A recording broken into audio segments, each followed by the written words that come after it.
what is rightfully ours and firmly uphold our rights under international law. Any statement alleging that I said, suggested, or implied that we should give up the Calayan Island Group is completely false. I have never wavered on this principle, Mr. President, and I will not allow misinformation to distort what we all profess to die for.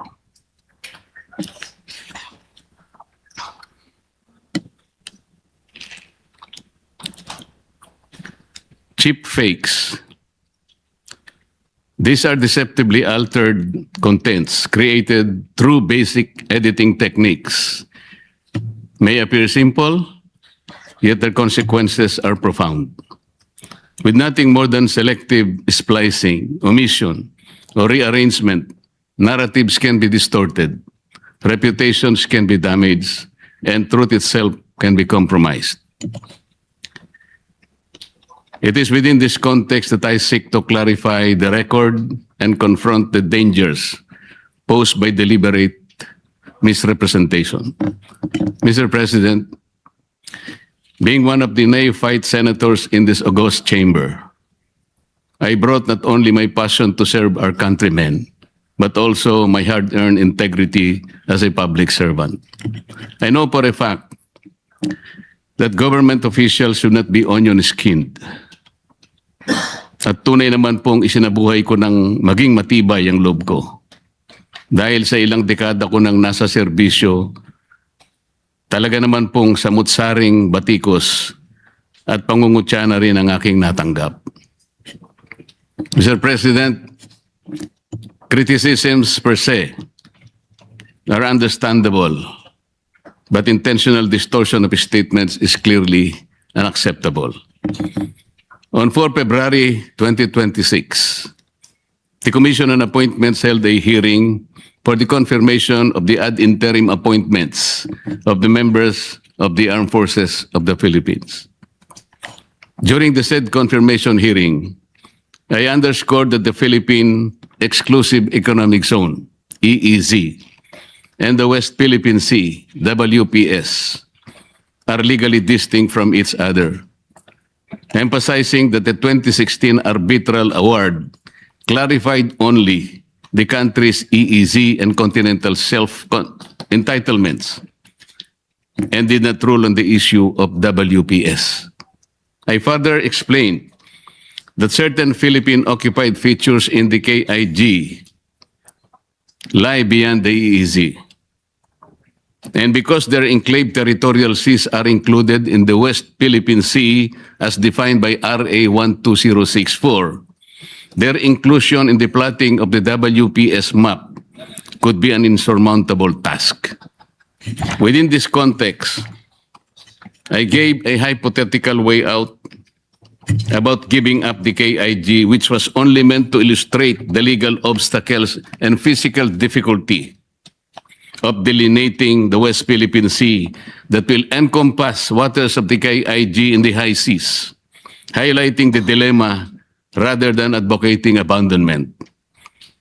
Then, on 5 February 2026, one of our colleagues in this chamber caused the publication through his official social media account of a spliced and manipulated compilation of statements I have made during the aforesaid Commission on Appointments hearing.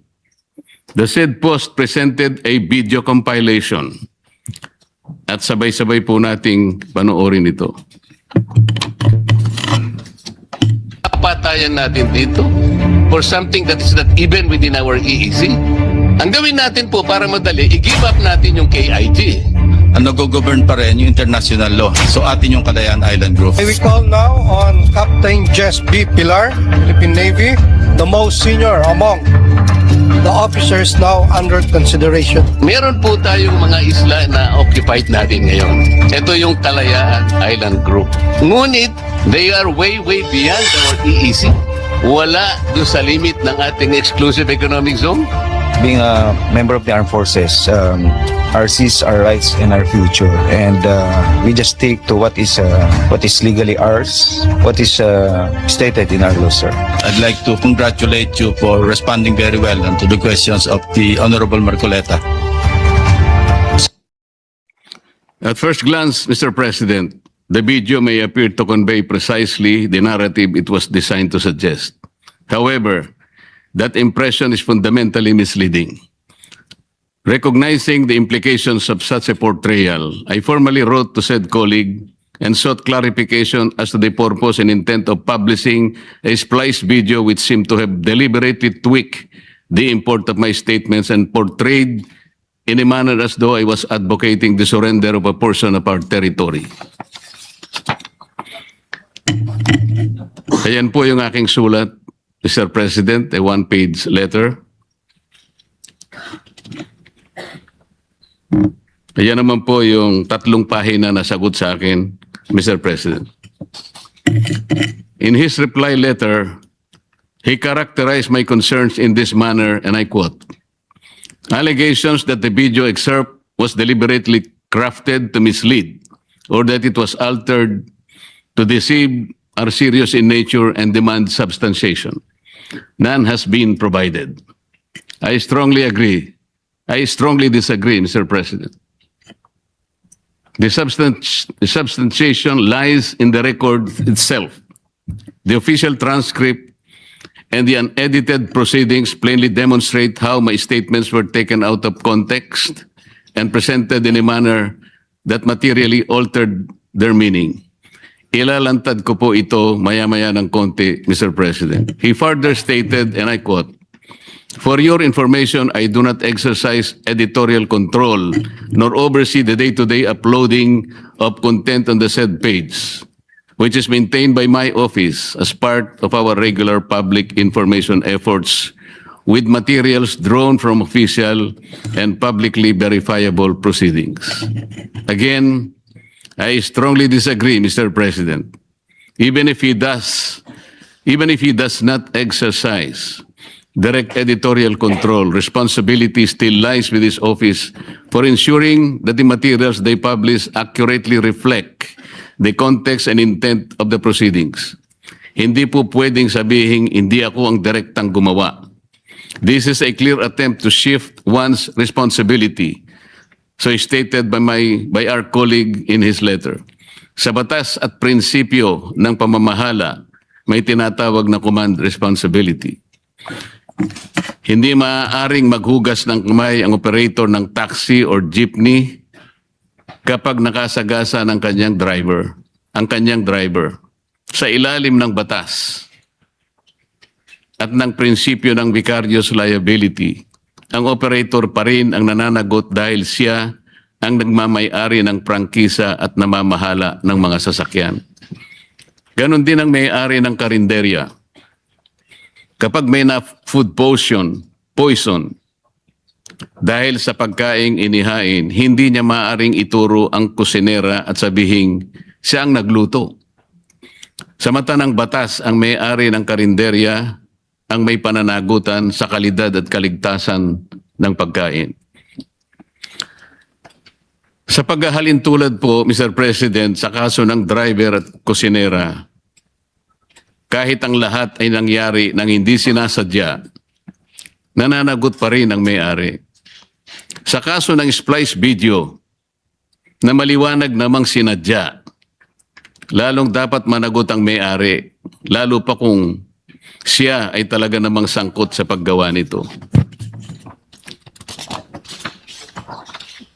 Lastly, said colleague maintained that the video merely reflects what was posted in the Commission's official broadcast, and I quote, "Be that as it may, an objective viewing of the subject video would show that it is merely an excerpt from the official live broadcast of the Commission on Appointments hearing." Again, I strongly disagree, Mr. President. The truth is, it is a corrupted excerpt taken from the official live broadcast of the Commission on Appointments. presented in a way that selectively edited or rearranged my words for the purpose of distorting the meaning and misleading the people. Mr. President, his explanations do not address the central issue. The concern is not the source of the footage, but the manner in which it was spliced and deceptively presented. Appearances, as we know, can be engineered. The compilation was not an honest representation of the proceedings. What was shown was not the substance of the discussion, but manufactured impression. One that rearranged fragments of my remarks to create a meaning I neither intended nor expressed.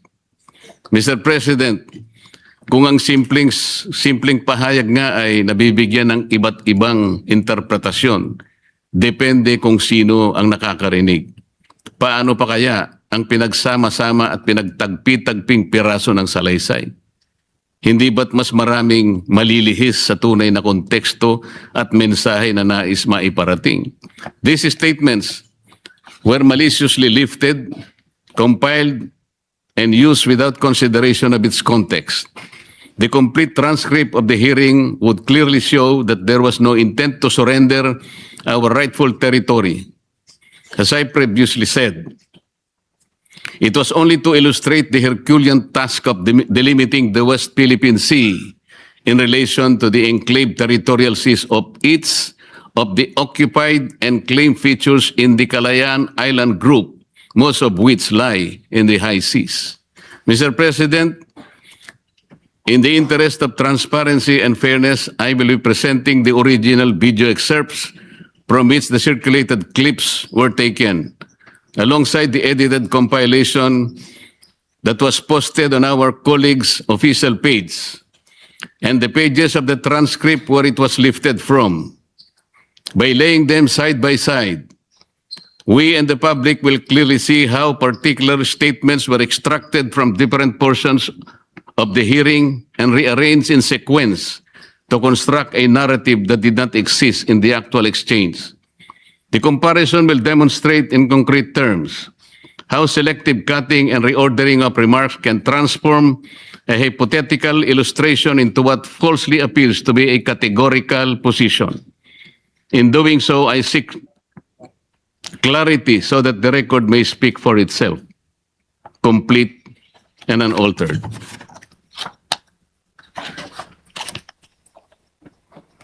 Papatayan natin dito for something that is not even within our EEZ. Ang gawin natin po para madali, i-give up natin yung KIG. Ano ba talaga ipagpapatayan natin dito? We will offer our lives, including the lives of our children, and to die for it, for something that is not even within our EEZ. Ang gawin natin po para madali, i-give up natin yung KIG. Then, mako-coordinate na natin lahat. But until and unless nandun yung KIG, wala nga po nasa labas po ng ating exclusive economic zone. Paano po malalagay sa entire West Philippine Sea? Mr. Chair, kaya po yun ang dahilan, hindi po tayo makagawa ng mapa para sana ma-submit na natin. And in our lifetime, we will able to see doon sa entire stretch ng South China Sea, lalabas doon ang West Philippine Sea. Ang video na nasa kaliwa, Mr. President, ay nagmula sa Facebook page ng ating colleague. Yung nasa kanan po ay ang original na video. Mapapansin po ninyo, ang pinagkunan po niya, pinagsama-samang salita upang mabuo ang isang pangungusap. Katulad po ang nakalagay sa yan po nakikita ninyo. Yung kulay pink po sa baba, nakalagay, Senator Marcoleta, ano ba talaga ang pinagpapatayan natin dito for something that is not even within our EEZ? Ang gawin po natin para madali, i-give up natin yung KIG. Tingnan po ninyo yung mga phrases, mga parirala, mga salita na nakukulayan ng yellow. Doon po niya kinuha lahat yun at pinagdugtong-dugtong. Yung una pong nasa yellow ay page 22, line 9. Yung CCA live timestamp po ay 10649 to 10652. Yung pangalawa pong nasa yellow at yung pangatlo page 22 lines 10 to 12. CA Live timestamp 10658 10704. Diyan po ninyo makikita na pinagdugtong-dugtong lang po ang aking sinabi para sa ganon makapagporma ng isang pangungusap na mag-iiba ang kanyang kahulugan. Ang pahayag kong ito, Mr. President, ay matatagpuan sa page 22, line 9 at lines 10 to 12 ng CA transcript of stenographic notes noong ika-4 na Pebrero kung saan tinanong ko sila kung alam na ba natin ang ating coordinates sapagkat ang ating mga kasamaan sa armed forces ay nakikipagpatayan upang proteksyonan o protektahan ang ating teritoryo kahit na wala pa tayong kasiguraduhan sa hangganan nito.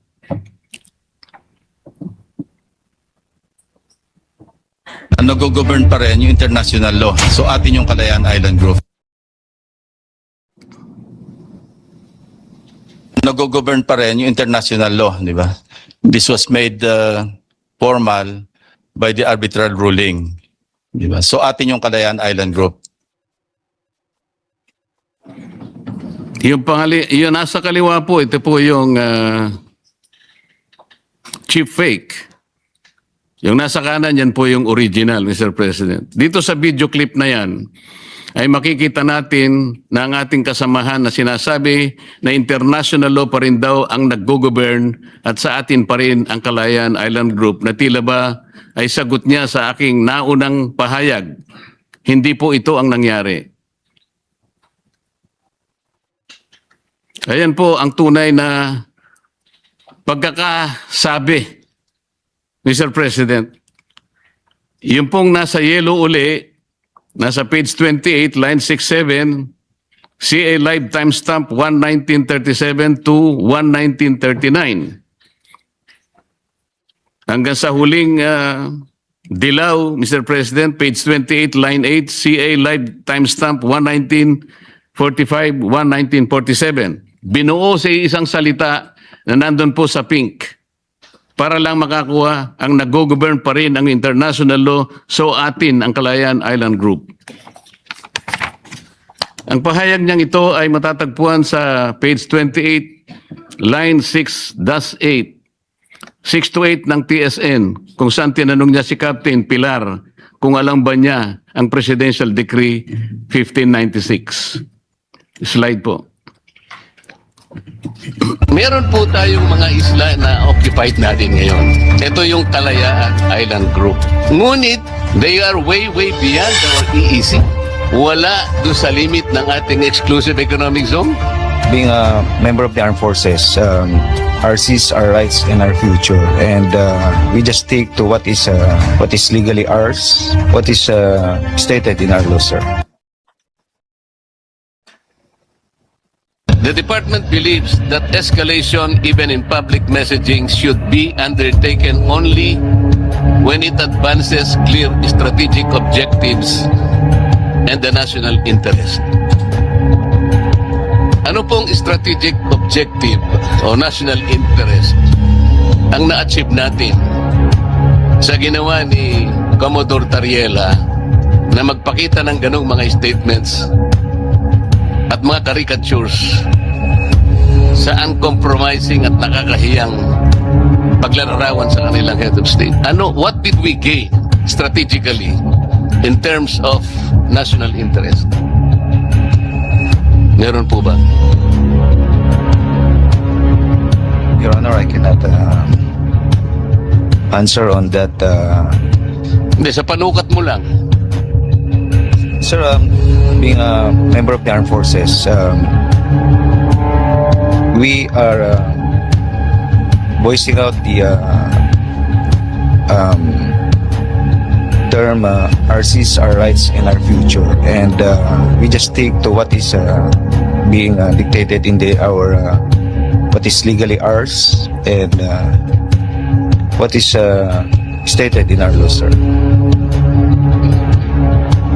What is legally ours must be defended. Must be protected, and we should fight it out to the last drop of our blood.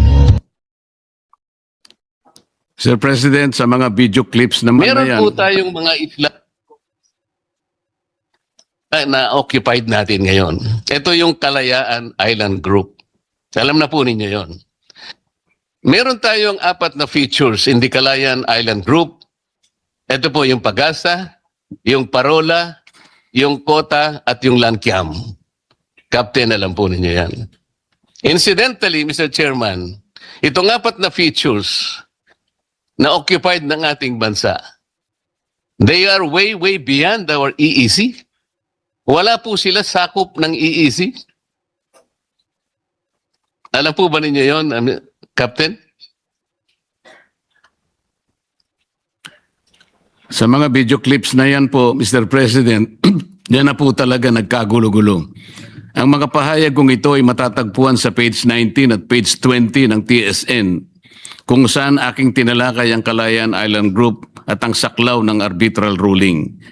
Ayan po yung mga salita na nasa nakukulayan ng kulay dilaw na kanilang pinagdugtong-dugtong para magawa po yung isang pangungusap na nandyan po sa pink color.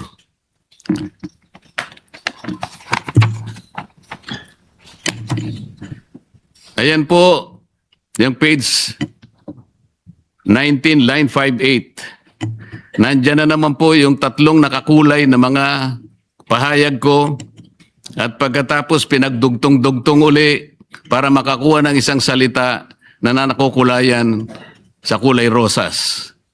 Makikita natin kung paano po nila pinaghalo-halo ang mga pahayag, Mr. President. Some words taken from page 22 of the TSN, the others were from page 28 at another from page 19. Hindi lamang po yan, iba-iba rin ang pagkakasunod-sunod ng pahayag kong ito sa page 19 ng TSN. Merong nasa line 25, biglang pumunta sa line 21, tumalon sa lines 7 to 8 at nasa page 20 at muling bumalik sa lines 5 to 8 ng page 19. Incidentally, Mr. Chairman, itong 4 na features na occupied ng ating bansa, they are way, way beyond our EEC.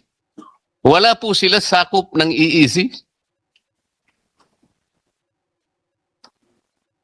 Meron po tayong mga isla na occupied natin ngayon. Ito yung Kalayaan Island Group.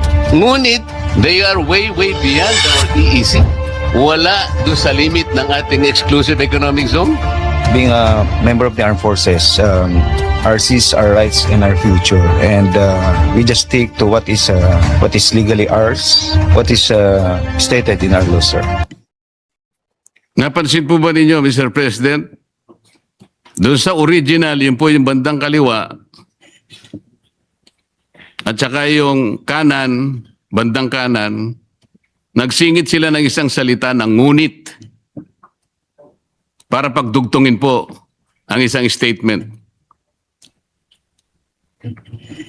With the insertion of the word ngunit, what was supposed to be a mere informative statement on the arbitral award suddenly evoked a negative connotation because it was connected to the KID, somehow portraying as if I was asserting that we cannot exercise sovereignty over the features outside the EEZ. It created an unwarranted sense of contradiction or mischaracterization, distorting the legal point I intended to emphasize.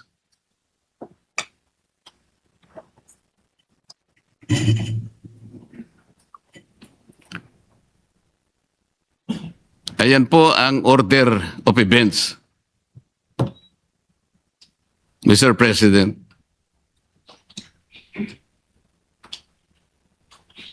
No, sa version po na chip fake, ayan po yung 10649 to 10737. At ang timestamp po sa CA's live feed,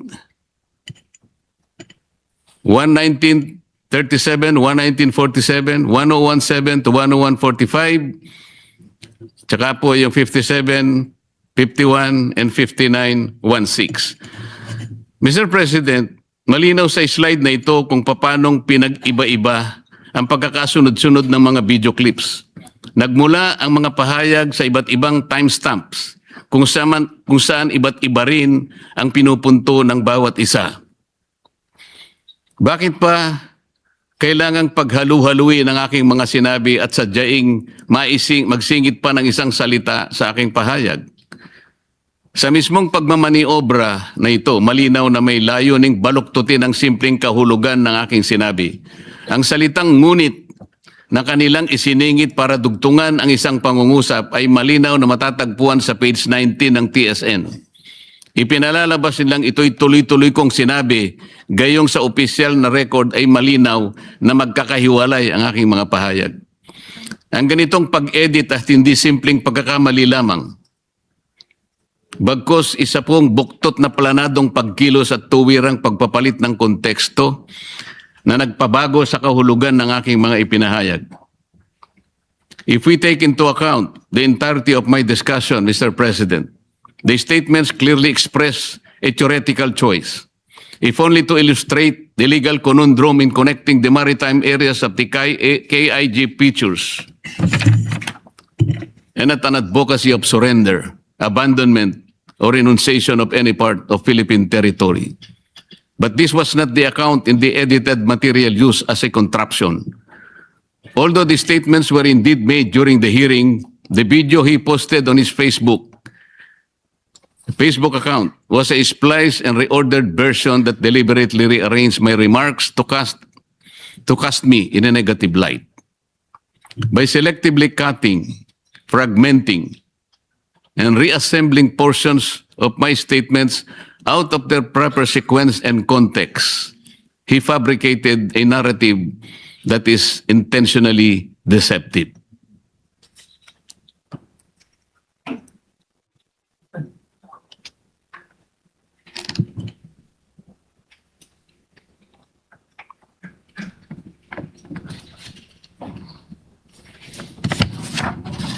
Sa mga slides na nakikita po natin, Mr. President, makikita rin natin kung paano umalingaw-ngaw ang epekto ng nasabing splice video sa iba't ibang TV networks, pahayagan sa social media, at sa mga kilalang personalidad sa politika.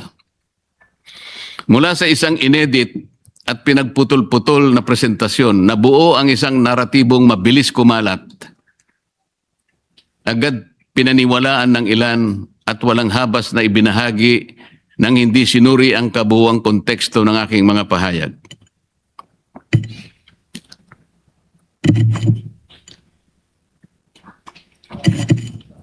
At noong ika-16 ng Pebrero 2026, kagaya po ng nakikita po nyo, muling naglathala ang nasabing colleague sa kanyang official website at sa kanyang Twitter account tungkol sa aking plano na pagsasampa ng ethics complaint na tila ba may pangungutya pa nang sabihin niyang hindi raw siya marunong mag-splice ng video at kung maaari ay turuan pa siya.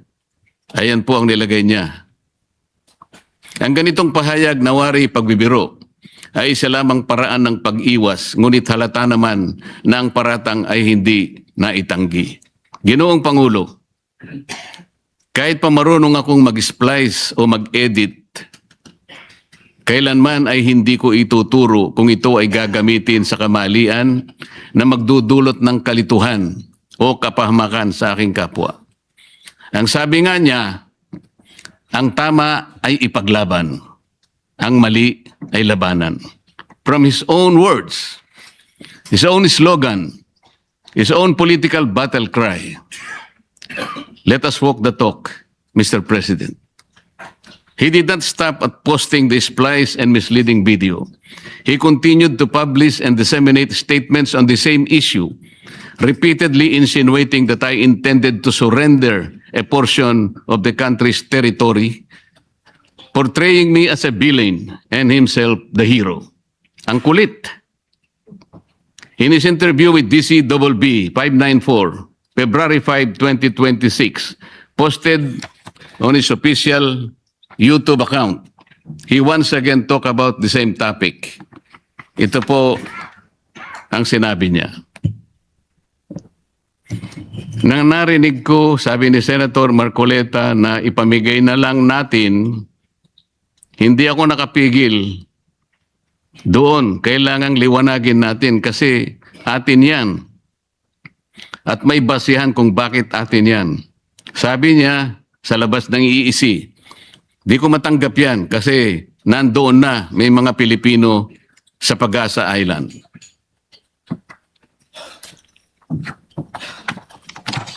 On February 7, 2026, sa nakikita nating social media post, ayan po, Mr. President. The same colleague once again utilized his official Facebook page, website, and other social media accounts and published an article discussing the Kalayaan Island Group, asserting that relinquishing it would be tantamount to surrendering the entire nation. Through this subsequent posting, he reinforced the same insinuation and misleading narrative previously advanced. A narrative anchored on a distorted interpretation of my statements rather than on the true record of the proceedings. This development, Mr. President, naturally raises serious questions. What objective is being served by repeatedly advancing this narrative? Bakit tila ako ang palagi niyang tinatarget? Ano ang tunay na layunin ng patuloy at piling pagtutok laban sa aking mga pahayag at paninindigan? Ano bang dahilan at kinakailangan niyang baluktutin ang aking mga pahayag at ipilit ang isang salaysay na malinaw na taliwas sa aking tunay na paninindigan? Mr. President, truth cannot be distorted by editing, nor can integrity be blemished by manipulation. Every issue needing public discourse should start and end in floor debates in this chamber, not in the cover and comfort of partisan media. When statements are deliberately stripped of context and repackaged to mislead the public, the injury is not merely personal, it is institutional. It corrodes trust, distorts democratic debate, and undermines the very standards of fairness this chamber is duty-bound to uphold. I therefore place on record this demand for clarification, firm in the conviction that reasoned discussion must prevail over misrepresentation. Para sa kalaman ng lahat, falsification of a video recording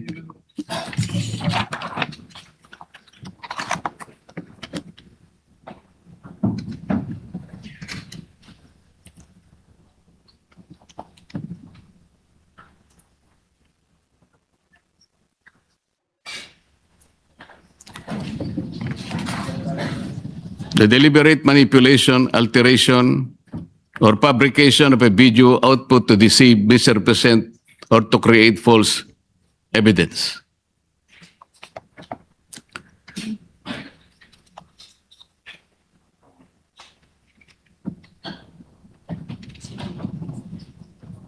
Yung slide 25, please. Ayan po. Mr. President, these are not trivial matters. Legal repercussions can arise. For when public platforms such as Facebook and YouTube are used to amplify misrepresentations, the consequences extend beyond individual reputations and risk misleading the very people we are sworn to serve. Such acts may constitute violations of Cybercrime Prevention Act of 2012, particularly under provisions of penalizing online libel and the spreading of false information through video forgery and tampering.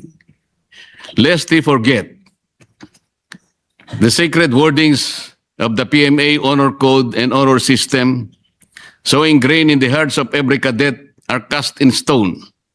Let me quote this, Mr. President. The Honor Code is our pride as it is our heritage. We will hold its trust long after we have left the gray line. We will be guided by its principles of fearless truth regardless of consequence, a sine qua non in our profession of arms. Our code does not deviate from the universal concept of honor. It demands the truth, nothing else but the truth, both by act and implication. Each cadet becomes a zealous guardian to his earmark of the Corps and will report another or himself for a violation of honor. It is in keeping this priceless legacy from our predecessors that we seek to transmit it unblemished to the unending gray line. Mula sa PMA Code, Ginoong Pangulo, dalawa pa lang napaka-importanting tanong ang dapat masagot ng bawat kadete ng Philippine Military Academy. Una, do I intend to deceive? Pangalawa, do I intend to take undue advantage?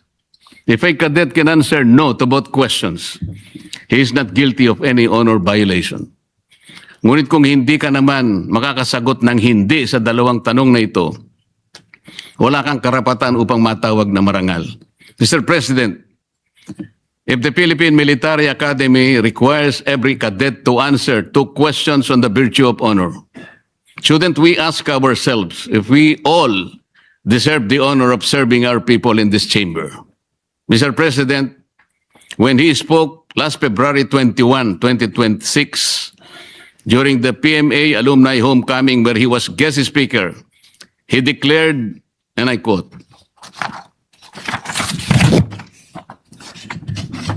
"If the test of courage and loyalty transpires during times of danger, integrity is tested in positions of power and influence, especially when no one is looking." If it were so, Mr. President, then this is a powerful reminder that those who hold positions of authority must exercise them with fairness and fidelity. Yes, fidelity to the truth.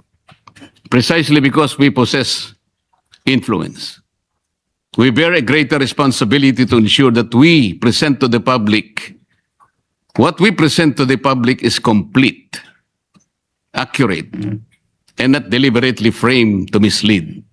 Integrity, after all, Mr. President, is not proven by rhetoric, but by conduct. Ginoong Pangulo, ang katotohanan ay hindi maaring tabunan ng ingay. At ang paninindigan ay hindi maaring yurakan ng panlilinlang. Uulitin ko po, hindi po ako kailanman nagsulong ng pagsuko ng ating teritoryo. Ako'y naninindigan para sa malinaw, tapat at responsableng pagtalakay ng batas at ng ating pambansang interes. Sa harap ng baluktot na salaysay, ako'y nananatiling matatag sapagkat sa huli, ang katotohanan ay mananaig at ang taong bayan ay may karapatang malaman ang buong katotohanan, walang dagdag, walang bawas, walang panlilinlang. Maraming salamat po, Mr. President.